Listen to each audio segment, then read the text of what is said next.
Students, coming to the next topic, that is the demand paging. So this is one of the virtual memory concept. So the CPU wants to demand the page from main memory. So if it is present, let us see what is this demand paging. It is quite similar to the paging concept. So the demand paging is both are quite similar to the paging systems with swapping, where process resides in secondary memory and pages are loaded only in demand, not in advance. So actually here the process resides in secondary memory. Secondary memory means the disk. So actually the process, everything will be present, resides in the secondary memory, and pages are loaded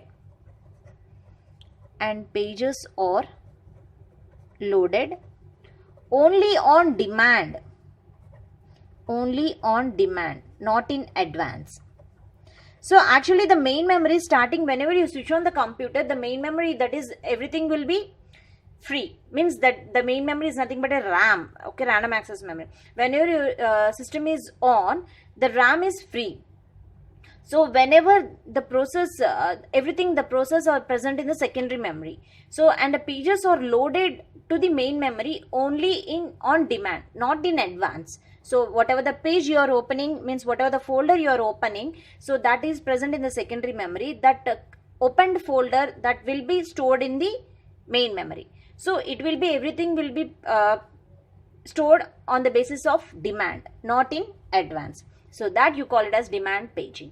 So the processor, the CPU wants to execute, suppose if it wants to retrieve a file from the secondary memory.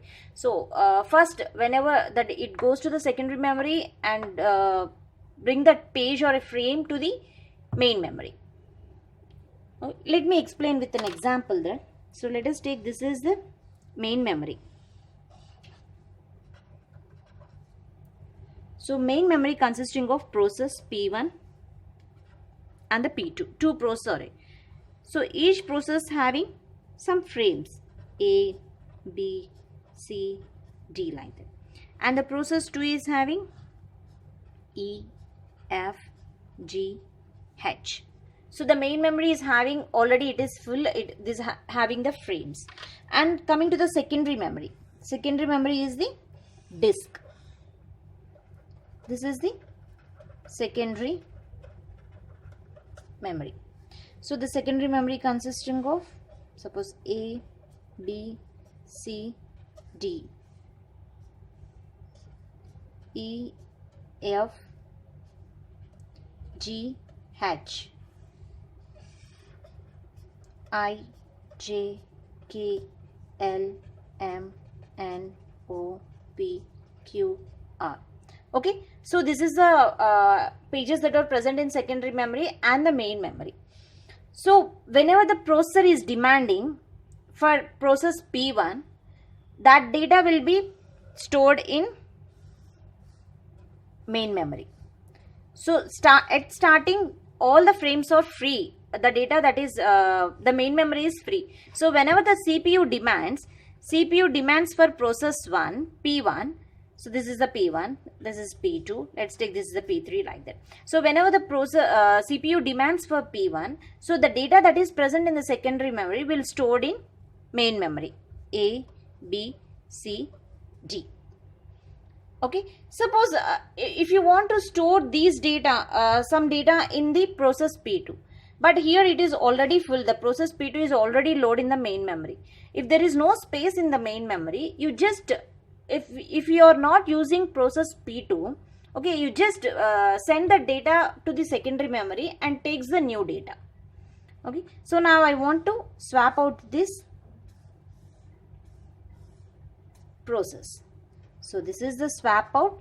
So whenever there is no use of pages in the main memory, if you are not using those frames in the main memory, you just again send that data to the secondary memory and take the new data. So whenever this operation is over in the main memory, you can again swap in the already swapped out data.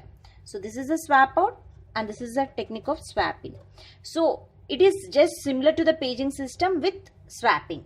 So the demand paging is everything is depends upon the swapping. So you have to demand the page from secondary memory. The CPU is demanding the page from secondary memory.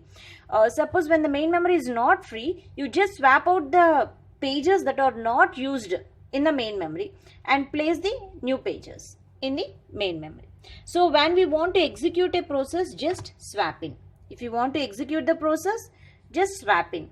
If your execution is over, just swap out.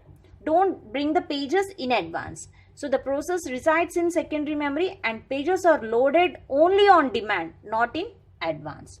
So that is the concept of demand paging. So while executing a program, if the program refers at pages, okay, while executing the program, if the program refers at pages which is not available in main memory. Suppose if I want some page, so that page, suppose I want the E page, so which is not available in main memory because it was swapped out little ago. So I just swapped out, but it is not present in the main memory. But CPU is asking for E page. Okay, the CPU is asking for E page, but it is already swapped out. Then the processor treats this invalid reference as a page fault. So if the page is not present,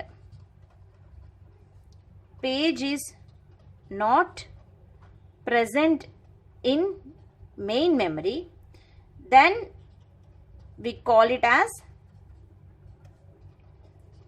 page fault.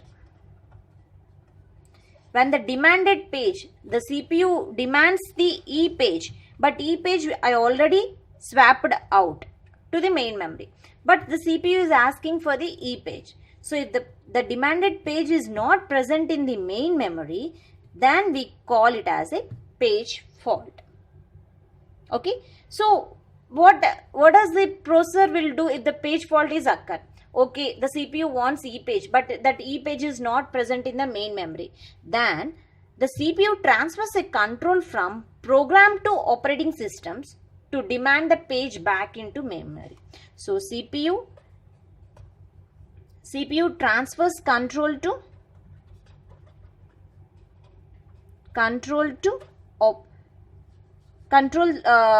transfers control from the program to operating system. So not like that, let me write that. So if the page fault occurs, CPU transfers control from program to operating system to demand the page back into main memory.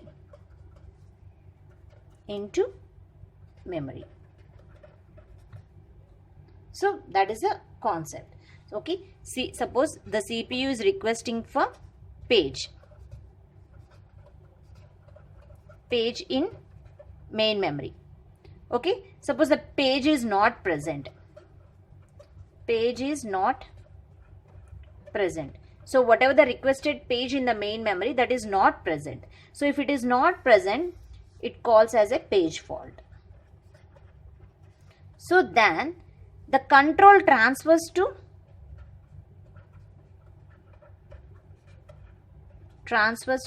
operating system.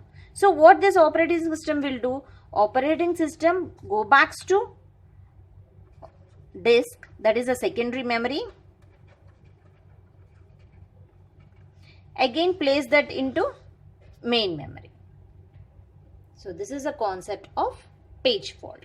So in the demand paging, we came across the page fault. So whatever the CPU is demanding the page, if that page is not present in the main memory, so that you call it as a page fault. So to overcome this page fault, what the CPU will do? The CPU transfers the control from the program to the operating system. Then the operating system demands the page back from disk to main memory.